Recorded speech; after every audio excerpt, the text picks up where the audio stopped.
Assalamualaikum warahmatullahi wabarakatuh. Alhamdulillah, alhamdulillahilladzi arsala rasulahu bil huda wa dinil haqq liyudhhirahu 'alad dini kullihi. Asyhadu an la ilaha illallah wa asyhadu anna Muhammadan 'abduhu wa rasuluh. Allahumma shalli ala sayyidina Muhammad wa ala ali wa sahbihi ajma'in, amma ba'du. Qala Rasulullah sallallahu alaihi wasallam, awwala ma yuhasabu bihil 'abdu yaumal qiyamati as-shalah, fa in saluhat saluha lahu sa'iru amalihi, fa in fasadat fasada sa'iru amalihi. Syukur alhamdulillah, hari ini kita masih diberikan oleh Allah kesempatan untuk saling bersilaturahmi, berbagi ilmu dan hikmah. Semoga Allah senantiasa memberikan kesehatan dan kemudahan di dalam kita menjalankan ibadah puasa di bulan suci ini.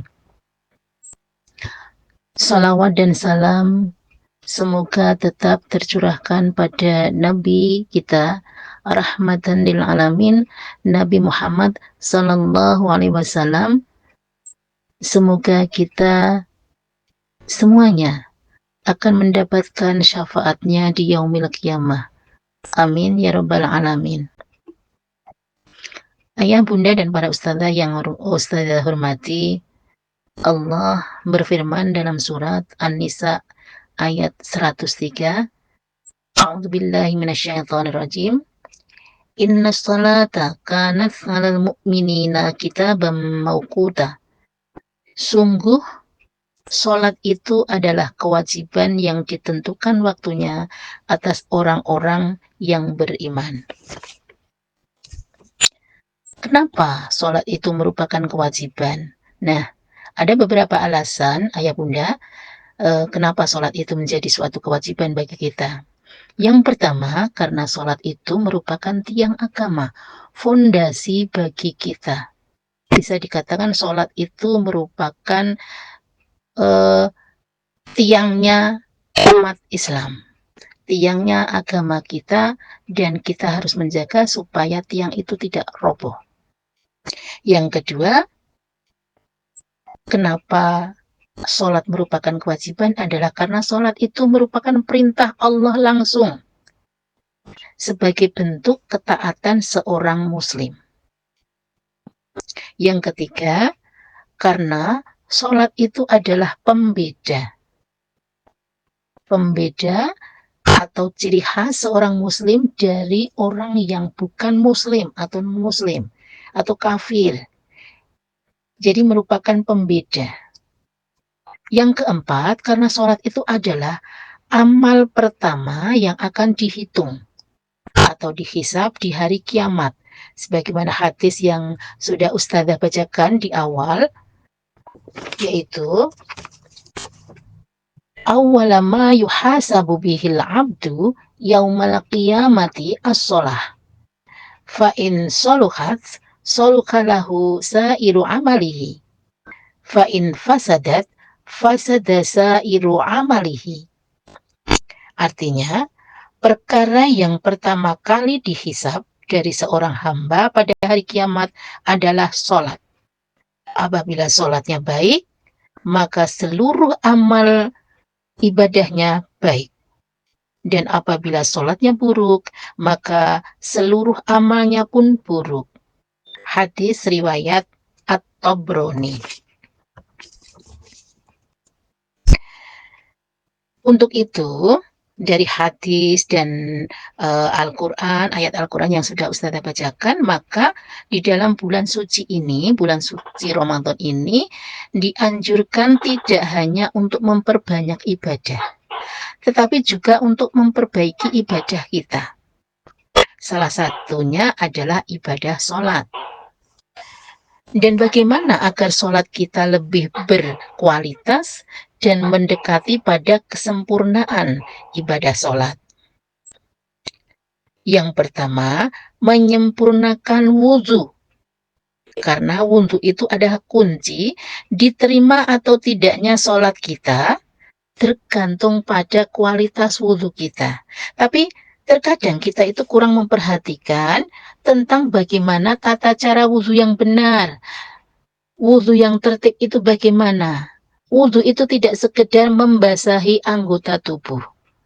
Jadi kita perlu belajar lagi bagaimana wudhu yang benar. Ada tata caranya. Itu yang pertama. Kenapa? Atau kesempurnaan sholat kita itu bagaimana tata caranya. Yang kedua adalah tumak ninah. Artinya, diam sejenak pada setiap gerakan sholat. Minimal durasinya selama kita membaca subhanallah. Intinya tidak terburu-buru.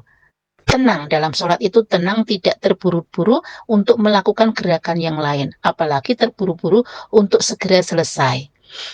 Durasinya hanya subhanallah. Enggak terlalu lama dalam setiap gerakan. Kemudian yang ketiga, meluruskan shaf. Nah, ini berlaku untuk yang sholat berjamaah. Jadi kalau di sini ada meluruskan shaf atau merapatkan barisan, berarti kita dianjurkan untuk menjalankan ibadah sholat itu berjamaah.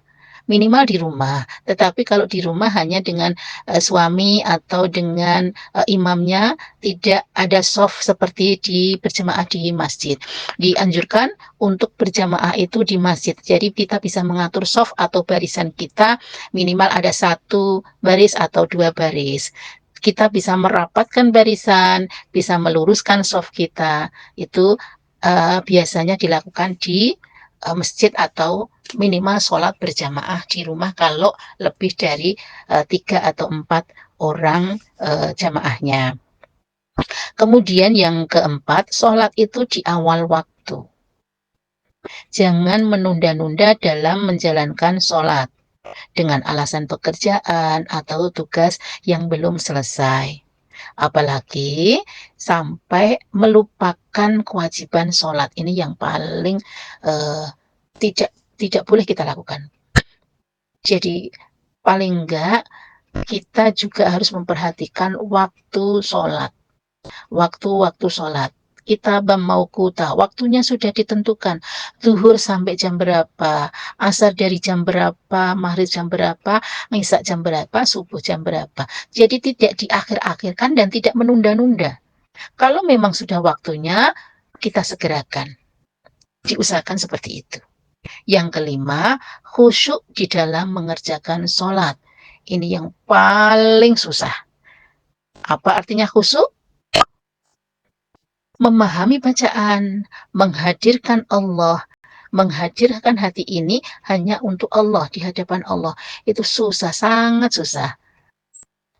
Dan di dalam bulan suci ini, kita memang diusahakan kita untuk menyempurnakan ibadah kita, memperbaiki ibadah kita.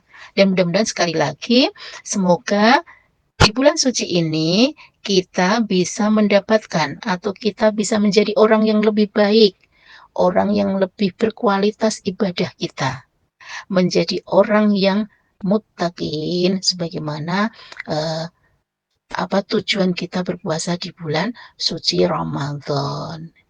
Itu saja yang dapat Ustazah Ai sampaikan. Insya Allah ada manfaatnya.